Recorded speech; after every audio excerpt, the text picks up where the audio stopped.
projek 2 bilion tebatan banjir di bawah Kementerian Alam Sekitar dan Air, kerana setiap hari ada perkembangan baru, dan yang terbaru semalam ialah mengenai surat tuntutan ataupun demand letter yang dihantar oleh Datuk Seri Tuan Ibrahim Tuan Mana kepada yang menonton ini. Saya akan tunjukkan bukti bahawa projek itu telah pun diluluskan pada 2 bilion. Okey.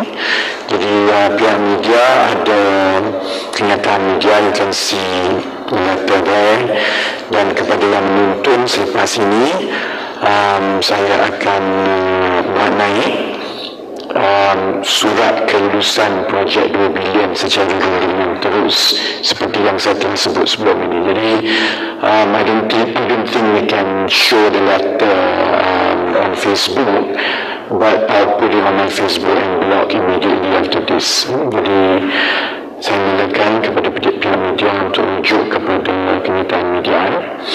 Kerajaan PAS UMNO Bersatu telah bersetuju melantik Mangku Bumi bagi projek tebatan banjir 2 bilion secara ringan terus. Saya mengesahkan telah menerima satu surat tuntutan ataupun demand letter dari Datuk Seri Tuan Ibrahim Tuan Man berhubung kenyataan saya yang mendedahkan pelantikan Mangku Bumi sehingga berhad dalam beberapa projek besar di bawah Kementerian Alam Sekitar dan Air ataupun KASA. Untuk makluman orang ramai, I think I was quite amused last night looking at the noise, the chattering on social media, because I think people don't really understand the legal process. A demand letter is not a court case yet. It's just basically a demand letter is a letter. Jadi untuk makluman orang ramai supaya perkara ini dapat difahamkan dengan perspektif yang betul, let me explain what a demand letter is kepada mereka yang menontonnya. Untuk makluman orang ramai, menghantar surat tuntutan ataupun demand letter bukanlah bermakna tindakan saman telah diambil. That's wrong. Secara umumnya, satu pihak menghantar surat tuntutan ke satu pihak yang lain untuk mendapatkan penjelasan dan memaklumkan hasrat pihak itu untuk mengambil tindakan undang-undang melalui saman sekiranya tuntutan-tuntutan yang disenaraikan di dalam surat tuntutan itu tidak dipenuhi. Tindakan saman ini sebenarnya hanya bermula apabila saman itu benar-benar difailkan di mahkamah. This is a little bit of common sense background about why demand letter comes first before saman. Kalau tidak ada demand letter, kalau terus pergi kepada saman, it will be a waste of court's time. Because there might be misunderstanding, there might be some issues that could be clarified before it goes to court. So people send demand letter. After that, it depends on how the respondent, so to speak, replies to demand letter. Sometimes it goes to court, more often than not it doesn't. And that's exactly my experience with demand letter. Pengalaman saya selama ini menunjukkan bahawa hanya separuh dari surat-surat tuntutan yang dihantar kepada saya berakhir dengan tindakan saman. Contoh-contohnya surat-surat tuntutan dari 1MDB tidak pernah berakhir dengan tindakan saman. For those who follow 1MDB case from 2011, more often than not, every time I bring up something, 1MDB will send a demand letter. So many demand letters. Tapi on record, 1MDB never actually filed against me in court. So hopefully that puts a perspective. Oleh itu, Selepas peguam-peguam saya menjawab surat tuntutan dalam tempoh seminggu ini, my lawyers are managing it. They will respond to the demand letter within the stipulated time frame. Saya berharap Tuan Ibrahim, Tuan Man meneruskan niatnya untuk menyaman saya di mahkamah. Saya tidak mahu surat tuntutan yang dihantar semalam menjadi alat kempen semata-mata dalam tempoh berbaki kempen PRU 15, tetapi selepas itu ia tidak berakhir dengan saman di mahkamah. Because this is usually what politicians do lah. Bila ada sesuatu, dia susah nak jawab. Jadi, dihantar demand letter dulu, dia kata, tengok, saya dah saman. Tapi lepas tu dia tak saman pun. Kan? Jadi, dalam konteks kempen yang seminggu ini, saya faham bahawa secara politiknya tindakan yang masuk akal di pihak Tuan Ibrahim, Tuan Man ialah hantar demand letter dulu. Sebab selepas tempoh seminggu tu habis, pilihan raya pun dah habis. Jadi lepas itu, most probably dia tak saman pun. So that's why I want to make it clear kepada Tuan Ibrahim dan PAS, selepas saya jawab surat tuntutan itu dalam tempoh seminggu ini, saya mohon supaya mereka memfilekan saman di mahkamah. Because I want this to go to court. Ada banyak sebab lah bagi mereka yang biasa dengan kes mahkamah seperti ini. Ada banyak proses di mahkamah yang membolehkan kita mendapatkan maklumat secara rasmi. Itu termasuklah contohnya discovery process yang membolehkan saya membongkar dan membawa lebih banyak lagi maklumat-maklumat rasmi. Dan dalam hal ini saya berminat mengenai projek-projek yang diberikan secara rundingan terus. Dan juga projek-projek infrastruktur banjir yang besar, yang perbelanjaannya besar tetapi pengurusannya membawa risiko kewangan besar juga kepada kerajaan. Saya mahu ke mahkamah kerana saya ada bukti yang kukuh mengenai pendedahan saya ini. Muhammad. Okay, so let's go back, to the issue at hand. So let me refresh to the benefit of our media friends dan juga mereka yang menonton di luar. Sejak saya membawa isu ini ke pengetahuan umum pada hari Isnin yang lalu, reaksi tidak rasmi melalui ceramah dan komen dan juga kenyataan rasmi dari Tuan Ibrahim, Tuan Man cuba memberi gambaran-gambaran berikut. Pertama, bahawa isu yang saya bawa itu, iaitu projek tebatan banjir Sungai Langat Fasa 2 akan diberikan secara rundingan terus pada harga 2 bilion kepada Mangkubumi Semberhad. Gambaran daripada reaksi dan maklum balas Tuan Ibrahim, Tuan Man sebelum ini cuba memberi gambaran bahawa isu itu saya reka-reka dan adalah palsu.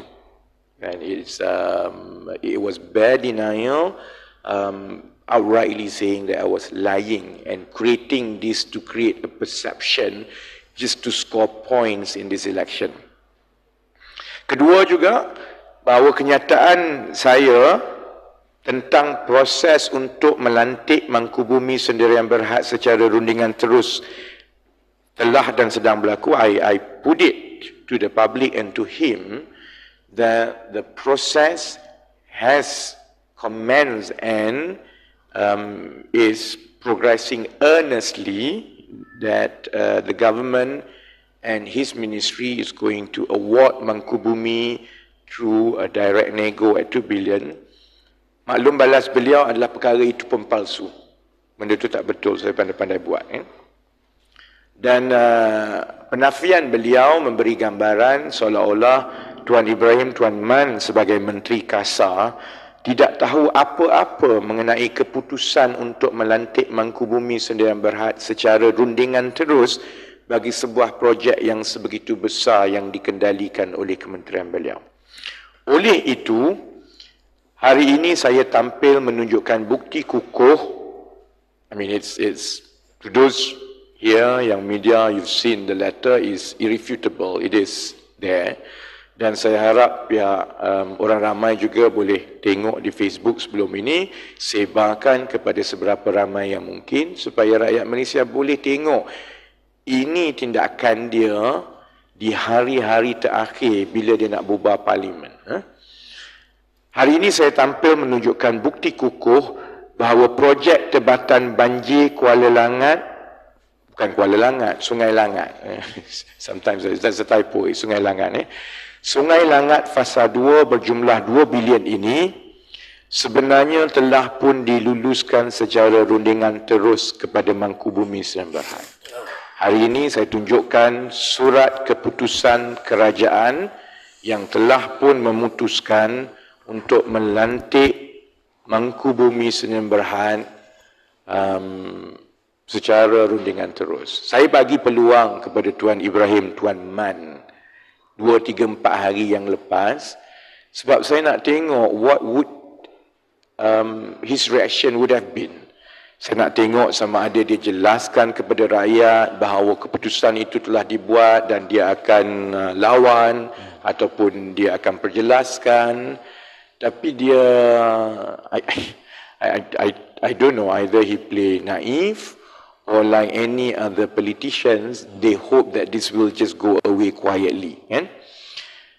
Saya sertakan petikan surat dari Ketua Setiausaha Perbendaharaan Datuk Seri Asri Hamidun kepada Ketua Setiausaha Kementerian Alam Sekitar dan Air Datuk Seri IR Dr. Zaini Ujang yang bertarikh 2022 dengan nombor rujukan MOF.BPK-15-59/206/4 yang bertajuk Projek Rancangan Tebatan Banjir Sungai Langat Fasa 2 Selangor. Yang menonton dekat luar, nanti kita akan letakkan surat. Surat ini surat kerajaan daripada Kementerian Kewangan kepada Kementerian Kasar, daripada Ketua Setiausaha Perbendaharaan kepada Ketua Setiausaha Kementerian Alam Sekitar dan Air. Tapi oleh kerana orang di luar masih lagi belum boleh membaca, jadi saya petik beberapa kandungan yang cukup penting. Saya petik kandungan surat tersebut di perenggan 2 untuk manfaat rakyat Malaysia.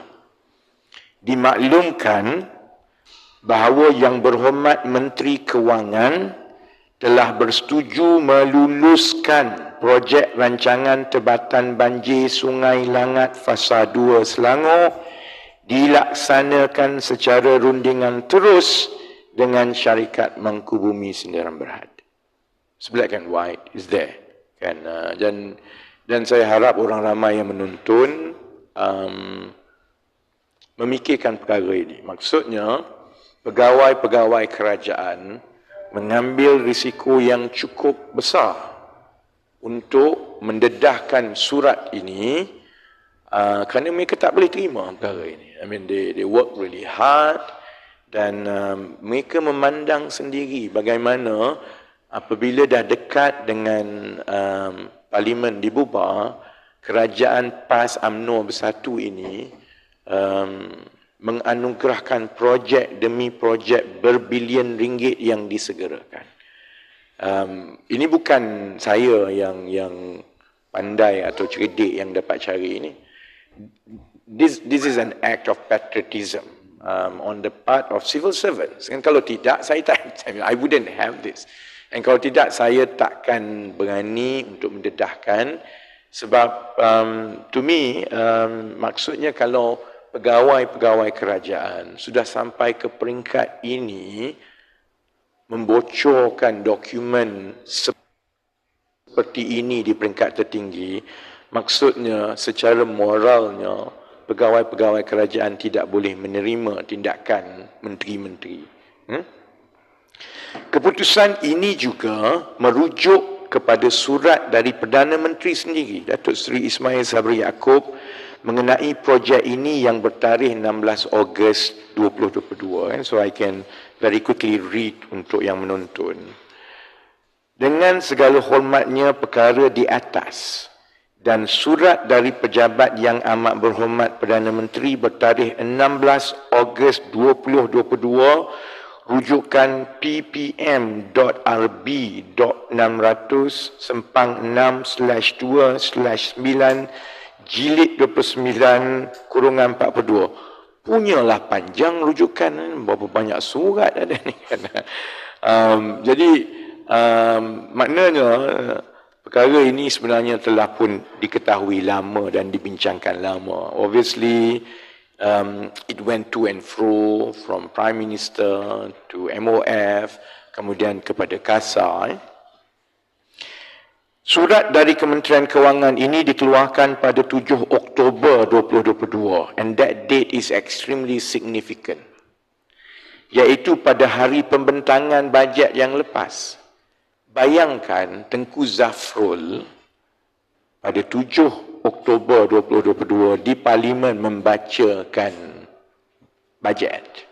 Pada hari yang sama, Tengku Zafrul juga memaklumkan bahawa kerajaan telah melantik Mangkubumi Sdn Bhd secara rundingan terus dan projek itu bernilai 2 bilion ringgit seperti yang saya telah tunjukkan cabutan daripada dokumen dalaman kementerian-kementerian. Think about it. Masa dia sepatutnya sibuk tentang bajet dan sebagainya, priority pada hari itu juga priority is to rush through this 2 billion direct nego project to a company, non-link company. Secara logiknya, tumpuan keseluruhan kerajaan pada hari itu, pada 7 Oktober 2022, tumpuan Menteri Kewangan sendiri sebab dia yang membentangkan dan tumpuan Kementerian Kewangan pada hari itu sepatutnya pembentangan bajet. Sebaliknya surat ini dikeluarkan juga pada tarikh itu. Sekarang kita tahu kenapa in hindsight, memandangkan menteri-menteri telah pun tahu bahawa Parlimen akan dibubarkan pada hari Isnin 10 Oktober 2022. Jadi semua projek-projek yang bernilai besar yang sudah tentu, kita tidak boleh salahkan orang ramai, pihak media dan rakyat untuk mempersoalkan sama ada unsur-unsur penyelewengan, rasuah dan sebagainya apabila ia ditangani seperti ini. Sebaliknya yang itu juga yang menjadi tumpuan kerana menteri-menteri tahu bahawa selepas bajet itu Parlimen akan dibubarkan dan caretaker government will come in. Jadi 7th of October 2022 is the last final date for any awards or any lantikan. Sebab itu saya katakan bahawa projek sebesar ini telah dipercepatkan keputusannya supaya kelulusan diberikan sebelum PRU 15. Baik, it's not in the press release, but I want to elaborate a bit. Sudah tentu Tuan Ibrahim akan kata, oh tidak, sebenarnya tak finalize pun lagi. Macam penafian dia yang pertama. Oh tidak ada apa-apa keputusan, tidak finalize lagi kerana pekeliling perbendaharaan memaklumkan selepas caretaker government berfungsi, maka tak boleh buat komitmen baru. Okay, ya? Makan media nanti orang ramai boleh tengok. This is what we call, the loopholes in the whole process. Pekeliling itu juga menyatakan bahawa sebarang keputusan yang telah dibuat sebelum caretaker government yang melibatkan hanya pelaksanaan itu dibenarkan oleh caretaker government. Jadi dalam kes 2 bilion direct nego, direct award kepada Mangkubumi ini, as far as the government is concerned dan Kementerian Alam Sekitar and Air is concerned, keputusan telah dibuat dan komitmen 2 bilion direct nego itu telah dibuat, iaitu di hari terakhir sebelum Parlimen dibubarkan. Jadi proses seterusnya is a fait accompli, which is just to issue a surat setuju terima daripada pihak KASA. It's not as if that, this is akan go through bincang balik, semua go through evaluation. The decision has been made by the federal government, communicated officially in writing by Tengku Zafrul, Menteri Kewangan, that akan bagi secara rundangan terus. Jadi apabila dimaklumkan kepada Ketua Setiausaha Kementerian Alam Sekitar dan Air, it's just a procedure. It's a matter of procedure, sebab selepas itu kementerian, contohnya dalam tempoh seminggu lagi ni, kalau Kementerian Alam Sekitar dan Air nak keluarkan surat pun, they can skirt around this provision that the commitment was actually done before it was dissolved. Kan? Jadi sebab itu saya faham kenapa pegawai-pegawai kerajaan marah. This is shoved, down their throat when they are against it. Then the manner it is done on the last day, it was rushed through, and it was 2 billion to a company that in previous media releases I've shown, they bought lots more.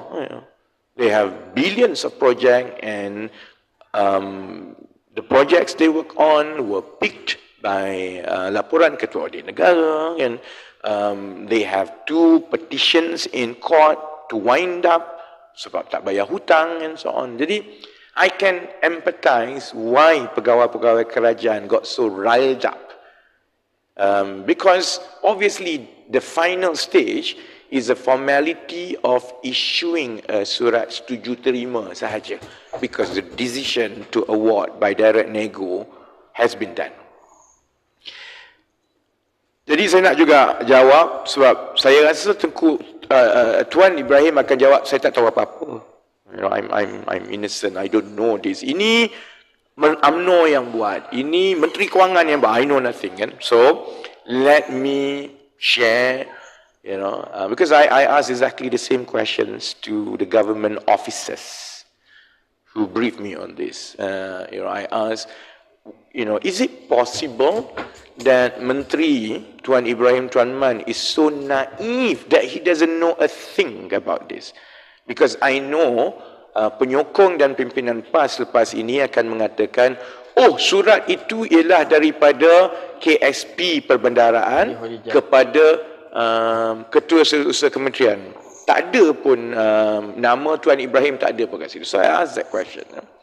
Lazimnya, apabila keputusan sebesar ini yang melibatkan Kementerian Alam Sekitar dan Air telah diputuskan di peringkat Perdana Menteri dan Menteri Kewangan, walaupun surat pemakluman keputusan itu adalah Ketua Setiausaha Perbendaraan kepada Ketua Setiausaha Kasar, sudah tentu KSU Kasar telah pun memberi taklimat dan memaklumkan Menteri Kasar sejurus selepas 7 Oktober. That's the normality. Obviously, the communication officially is between the Mandarins, between the civil servants. Ministers don't actually write letters. It's the KSU to KSU, it's the KSP, but it's the duty, and it would have been done, that minister is kept abreast and would have been fully briefed, especially of something like this. Sebab itu, saya kecewa dengan reaksi Tuan Ibrahim Tuan Man dan kepimpinan PAS yang cuba memberi gambaran mereka tidak tahu apa-apa. Malah kempen PAS setakat ini, contohnya, telah bertumpu sepenuhnya kepada menyerang peribadi saya untuk mengalihkan perhatian bahawa logiknya Tuan Ibrahim Tuan Ibrahim Tuan Man sebenarnya tahu memang projek berjumlah 2 bilion ini telah pun diluluskan oleh kerajaan untuk tindakan selanjutnya di pihak beliau sebagai Menteri Kasar. I actually don't pay attention to whatever people say, personal attacks. I've over the last 11 years, given the nature of my public work, which is to expose corruption and everything, I've been so used to personal attacks, left, right, and center throughout the last 10 years. So, I'm expecting more fabricated stories about personal life, about everything that will come out. Everything will come out. I mean, in the case of they've done it before, they've twisted stories. When I started on NFC dulu, for example, they attempted to paint a picture that I had an affair with male, female, everything. I've gone through everything. My every single step of my career was twisted. The fact that I left Petronas on my own accord, people created stories. So I don't give a damn about personal attack. I'm concerned because as a senior minister with one of the highest allocation of all the ministries and looking after one of the most, if not the most, portfolios in the government, which is climate change and also building infrastructures to manage flood. Basically, it's flood mitigation projects. The best that we've gotten from Tuan Ibrahim Tuan Man so far is that I don't know. That's I think not only worrying, and I think we expect and demand more from him. Saya juga akan menumpukan perhatian kepada tanggungjawab Tengku Zafrul Tengku Abdul Aziz sebagai Menteri Kewangan yang meluluskan projek-projek rundingan terus seperti ini dalam sidang media yang akan datang. The irony is that we laugh at Zaid Hamidi's speech at MIC. Tok Mat, you're next. Tan Sri Vicky, you don't laugh. That's actually happening now. It's like, I think I've proven to show to the public that Tuan Ibrahim Tuan Man has a lot to answer based on how he had managed it so far. But I think the one who is most worried now is Tengku Zafrul, because he was the one who officially approved this. And I think if you go and talk to the ground, people will tell you a lot of things about how closely related UMNO and UMNO leadership and UMNO ministers with Mangku Bumi. So, Tengku Zafrul, you are next.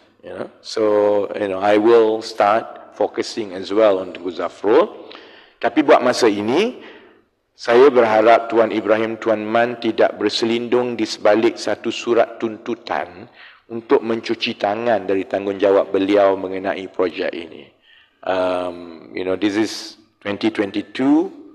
The public demands better from a minister rather than just issuing a demand letter and then expecting that you can get away scot-free from something as big as this. Sekiranya Pakatan Harapan membentuk kerajaan dalam tempoh 10 hari dari sekarang, it's only about 10 more days before we know, which coalition forms the government. Saya berhasrat untuk membuat laporan kepada pihak-pihak berkuasa, termasuklah SPRM dan juga PDRM, mengenai peranan Ismail Sabri Yaakob, Tengku Zafrul Abdul Aziz dan Tuan Ibrahim Tuan Man mengenai fungsi, keterlibatan, ketelusan mereka dalam kes ini untuk disiasat sepenuhnya oleh pihak-pihak yang berkuasa. So,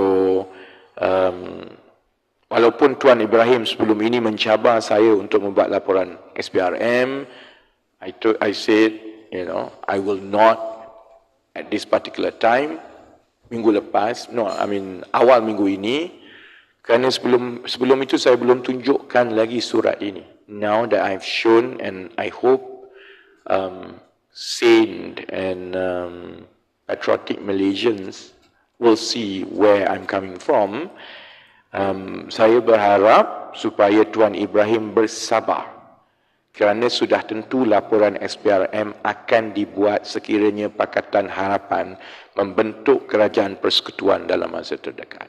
Let's go through the election.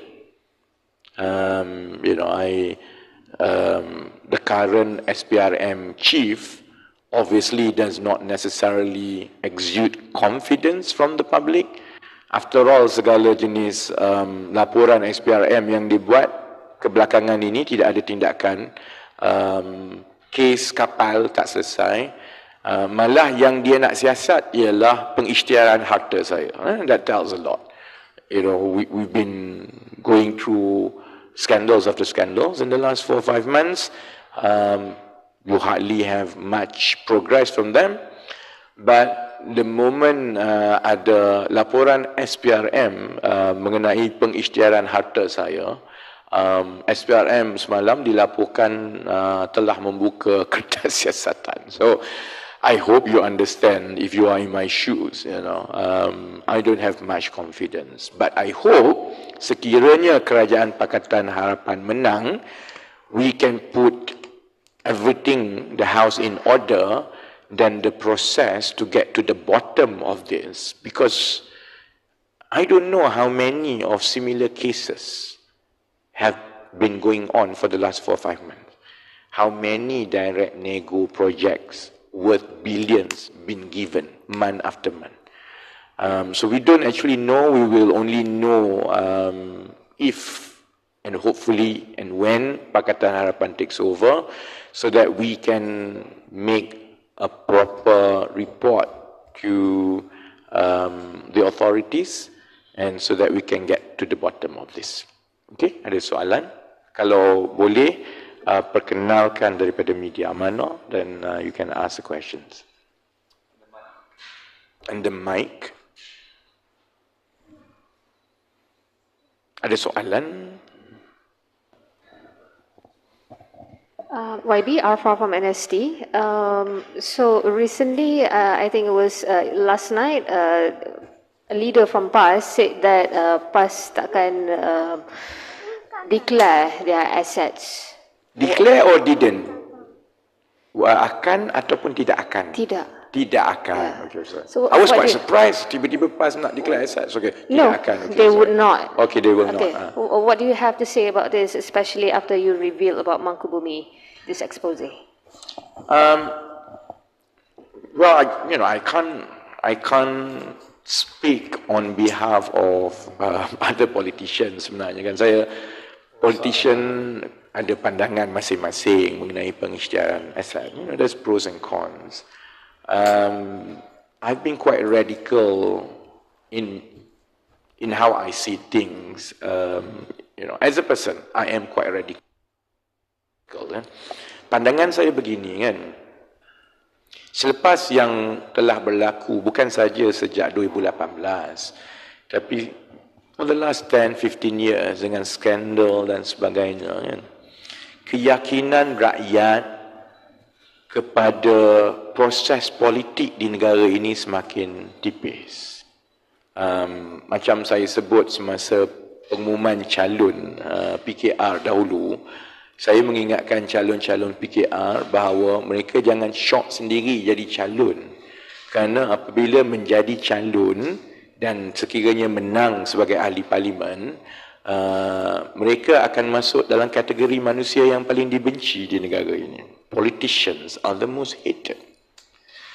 Jadi apabila kita berbincang mengenai pengisytiharan harta, dia sebenarnya bukan nak score brownie points. I mean, I know it's controversial. I know sebahagian besar parti-parti dan ahli politik tak bersetuju. Dalam PKR pun people squirm about it, It's like, ada orang kata this is an overkill lah, lebih-lebih lah. Azmin kata ini gimmick lah, itulah.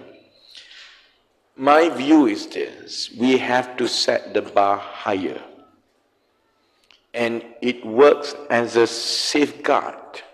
Maksudnya, orang yang jadi ahli politik, dia tahu they have to justify their assets every year. And while it may not deter completely, I hope it is a strong reminder for anyone who wants to take public office that people will scrutinize. You'll be living under scrutiny. So every time you want to commit crime, Every time you want to, subterfuge, every time you want to take money, think about it because, you will come around one way or another. Tapi yang lebih penting juga ialah ia sebahagian daripada proses berpanjangan, terutamanya kepada generasi yang muda, supaya mereka faham that the days where people get into politics to make money is over. I hope by doing this over time and more people and more political parties see the merits of doing this, I hope we will be able to attract only the ones who really want to do public service. Because then the younger ones understand that if I don't want to live under public scrutiny, I shouldn't be a politician. If I don't want, kereta apa saya pakai, rumah apa saya ni, it's like becomes a public knowledge, then you shouldn't be in politics. Spend time building companies. Become great corporate leaders. You will make difference in different ways. So, dalam case PAS, whether they want to do it or whether they don't want to do it, when PKR decided to push this through, it's not to checkmate or it's not to make us look good or to make others look bad. The judge is out there, the public. And I can't tell actually apa pandangan rakyat mengenai parti. But as a reform party, PKR has always had pushed the boundaries. We've always pushed the boundaries. And to us, asset declaration is the next step of our evolution to bring back public accountability and hopefully respect for national service, especially for those people who choose to be in public service, because it matters to me. I don't want to be the most hated, in a profession that is most hated. So it has its long-term objective, it has a short-term objective, but I hope, and I'm confident, melihatkan kepada reaksi dan sambutan rakyat setakat ini, saya sebenarnya yakin rakyat akan terus mendesak parti-parti politik untuk mengisytiharkan harta. It's a matter of time. So the sooner PAS or any other parties get into that, I think the better. Yeah. Speaking of asset declaration, I think yesterday DAP also mentioned that they will not be making their candidates declare their assets. And I don't believe Amanah has said anything about asset declaration for their candidates as well. So what are your thoughts on this since, they are also Pakatan Harapan coalition parties? Well, I've explained it just now. I mean, the motivation and our intention.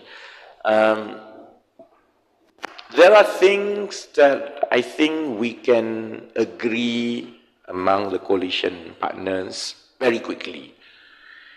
There are things which, to me, is a cultural process. It takes a bit more time. And we can't force it. We don't want to spend time arguing whether or not PA should adopt completely or should not adopt it. I think it's like, it's the extra mile that PKR wants to do.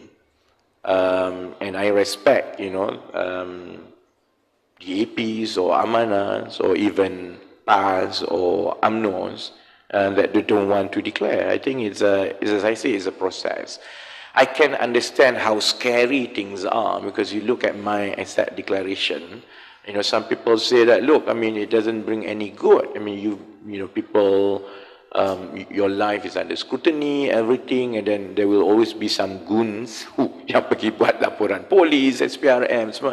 So actually, I understand how daunting it is. So, and I respect the fact that maybe at PH, we may not be able to get the consensus now, at this moment. But I hope as we go along, as I say, political parties understand the aspiration as well as the demand by the public.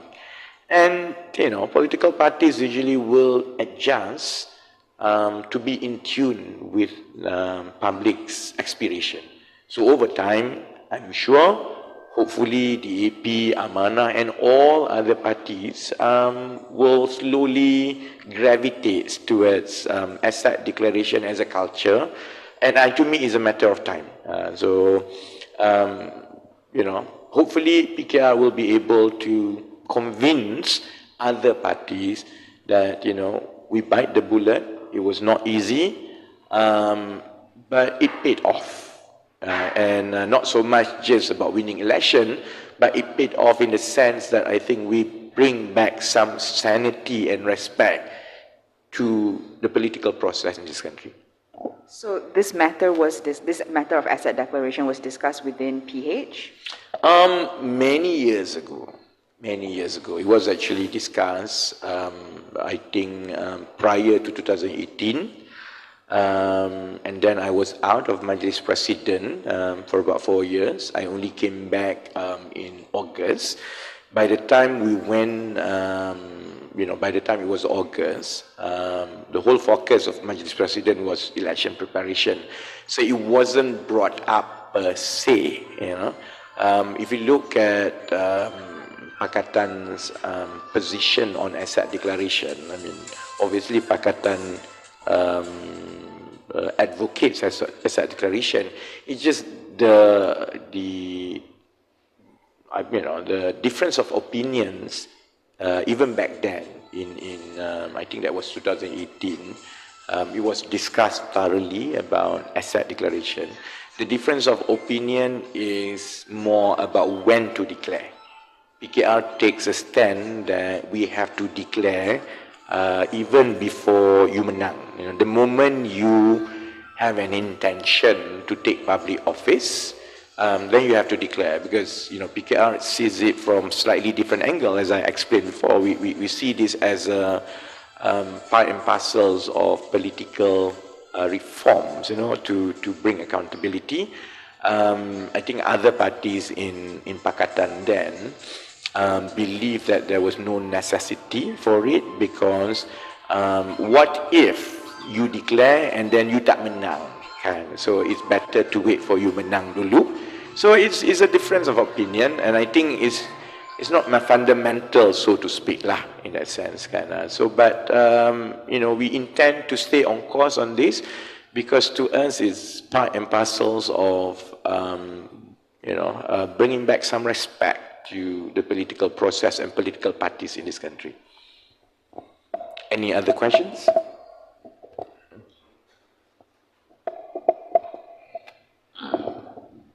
Hazwan dari Berita Harian. Tadi Cik Rafizi ada cakap pasal ada laporan SPRM yang dia, ada satu NGO semalam. Apa ni? Gabungan Jalinan Perpaduan Negara. Dia gesa SPRM siasat harta bernilai lebih 18 juta yang telah diisytiharkan oleh Cik Rafizi, sebab dia kata antaranya dana lebih 16 juta yang masuk ke dalam Invok, sedangkan Invok rugi 3 kali dan hanya untung 2 kali sejak ditubuhkan 2016. Minta komen. Saya gelak sebab last media conference, soalan pasal ni, saya dah berkali-kali tegangkan pasal share capital dan sebagainya. Dia sama macam ni. Saya rasa dia tak faham sebenarnya 16 juta, 18 juta itu adalah atas kertas. Duit saya 63,000 dalam bank. You see, sama juga if you go and see, katakanlah Elon Musk, kan, kekayaan dia berapa ratus bilion, bla bla bla bla, kan. You pergi check bank account dia, bukanlah dia ada 300 bilion dolar. Semua itu atas kertas melalui pegangan saham, kan. Jadi kalau dia jual saham, dia dapatlah duit itu. That's exactly how I've been living my life in the last 3 years. So I built a company. The company attracted interest from investors. They value a certain amount.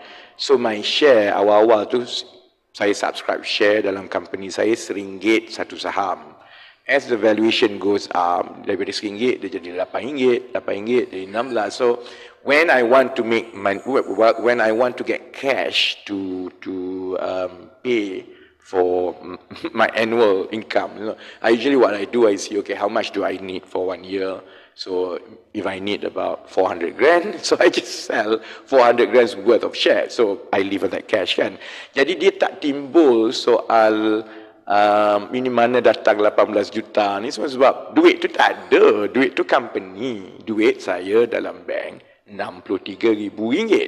Duit saya dalam EPF ada 1 juta lebih kan. So that's it. Jadi yalah, nak menjelaskan kepada dia, saya ingat susah jugalah. Sebab after all, this is the same person yang pergi duduk depan pagar Istana Negara merayu yang di-Pertuan Agong untuk memaafkan Najib, membebaskan Najib. So I don't blame him lah, satu comprehension dia agak, most probably, this is not the kind of things that he would pay attention to. Secondly, ialah dia pun sudah tentu ini jadi mainan politik dan sebagainya. So, I'm more than happy kalau SPRM nak datang siasat. Cuma buang masa SPRM lah. Sebab satu lagi, bila dia pergi buat laporan polis, laporan SPRM, saya rasa dia tak baca akta SPRM. Jadi sebenarnya benda ini membuang masa SPRM sebab kesalahan rasuah di bawah akta SPRM ini ialah melibatkan apabila ada seorang penjawat awam ataupun korporat yang memegang amanah bagi sesuatu organisasi, kemudian telah disalahgunakan amanah itu bagi tujuan mengkayakan diri dia dengan memberi sesuatu kepada pihak lain yang tak sepatutnya. Dan keseluruhan akta SPRM itu berdasarkan kepada perkara-perkara ini. Soal bila dia tak setuju sebab dia tak percaya saya kaya. Dia tak percaya kan. Dia kata mustahil lah, ada 16 juta sebenarnya. Satu 16 juta tu tak ada, is paper. Secondly, macam mana pula saya nak disiasat rasuah sebab saya tak ada kena-mengena dengan orang. Itu company saya, It's my company, it's my share. Dia tak melibatkan kontraktor ke, dia tak melibatkan kontrak kerajaan ke, dia tak melibatkan pegawai kerajaan. So it's almost like SPRM kena pergi siasat, makcik jual nasi lemak sebab dia kata nasi lemak dia laku. I mean, it's like, it's not even under the purview of the akta kan. So I'm entertained, seriously. Tapi I think, I'm more concerned kalau contohnya SPRM menghabiskan masa untuk siasat pengisytiharan harta saya dalam keadaan ada isu-isu besar negara macam, kontrak-kontrak yang diberikan sebelum kena bubar, rundingan terus kan. Jadi, what we need is to bring back public's trust and confidence in SPRM. Because we have a lot of cases nak siasat ni. Jadi kalau SPRM datang tiba-tiba full force datang siasat saya, obviously dia akan jadi a joke lah, a national joke. So I'm willing kalau SPRM nak siasat, boleh, tak ada masalah. Saya boleh belanja nasi lemak, but all they will find is just about 63,000 ringgit in my account lah. Okay, ada soalan lain? Assalamualaikum, nama saya Nasrul, saya pensyarah di universiti. Saya nak tanya, berdasarkan pendedahan Tuan Rafizi, ini mencadangkan bahawa terdapat kepincangan pada sistem procurement di di kerajaan. So sekiranya Tuan Rafizi, parti Tuan Rafizi berjaya, adakah akan ada overhaul dalam sistem ini?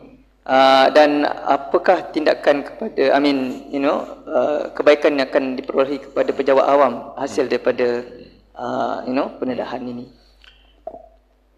You see, I never run the government procurement process. Saya tak pernah mengendalikan proses keseluruhan perolehan kerajaan. Saya tahu sedikit sebanyak mengenai pekeliling perbendaraan. Jadi I know more or less how the process works. Pengalaman saya ialah mengendalikan proses perolehan di peringkat swasta dahulu. Dan semasa macam kalau di Petronas contohnya kan, projek perolehannya pun besar-besar. 500 juta, 1 bilion, 2 bilion. Ini pandangan saya mengenai proses perolehan.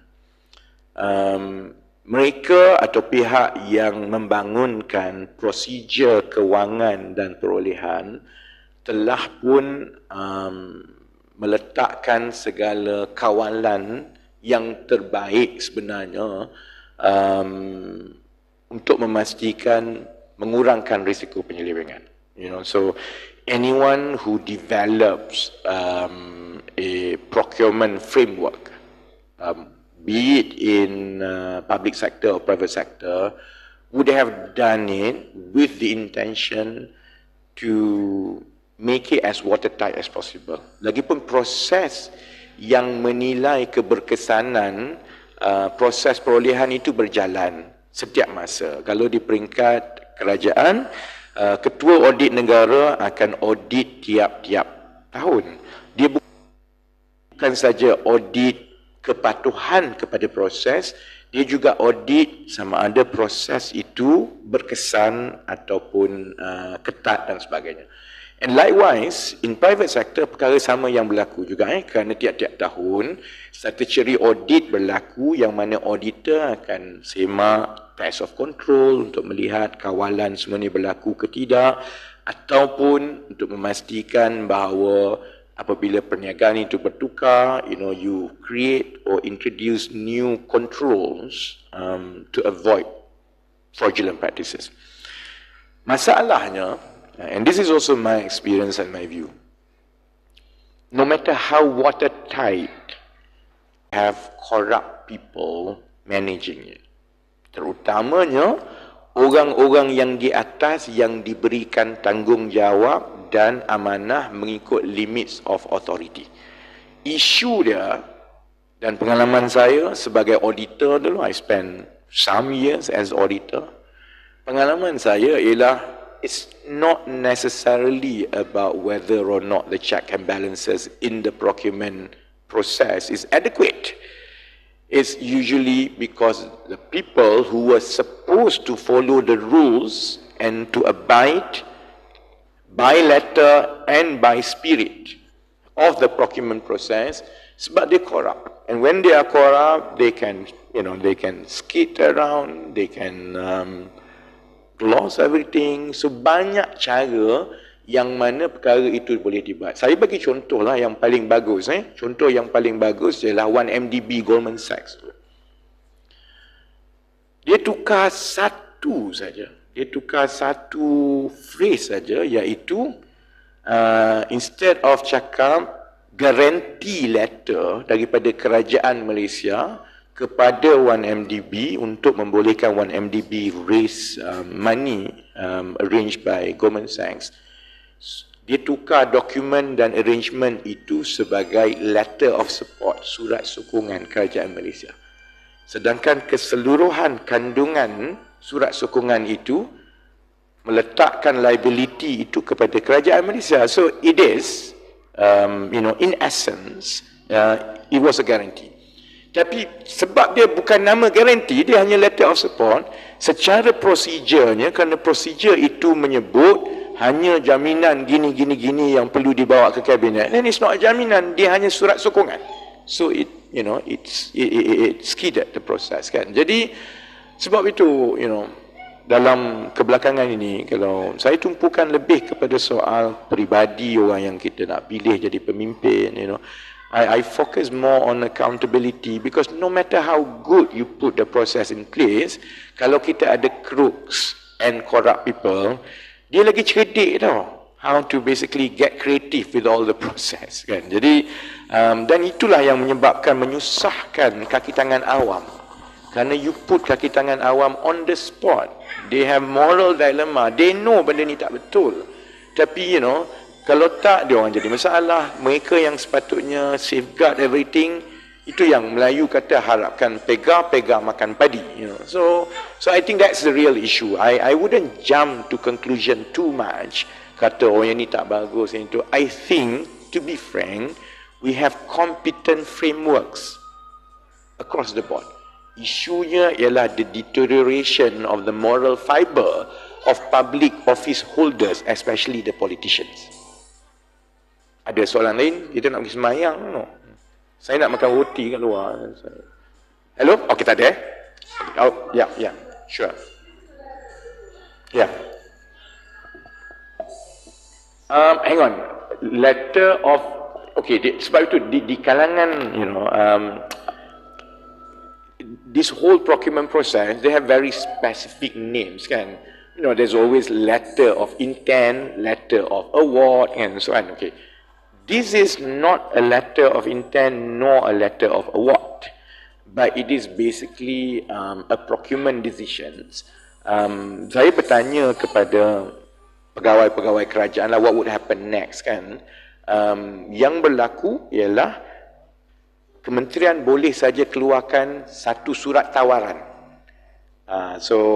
Dalam procurement kerajaan dipanggil surat setuju terima, SST.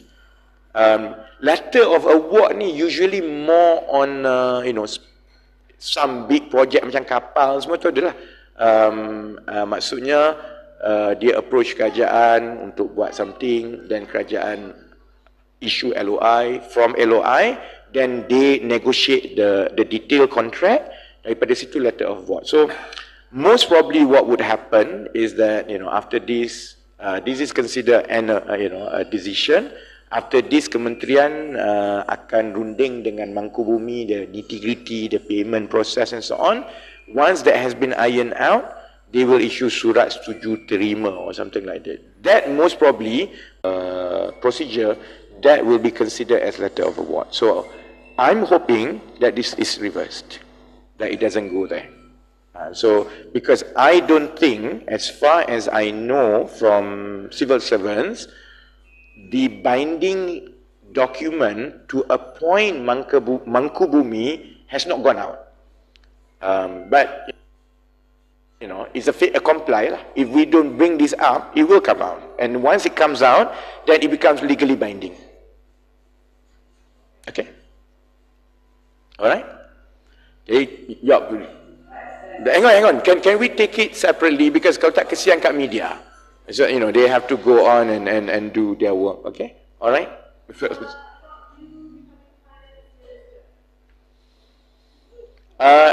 No, I think it's too... Well, people say here and there and so on. I think any discussion about... any discussion about appointments, cross the line first.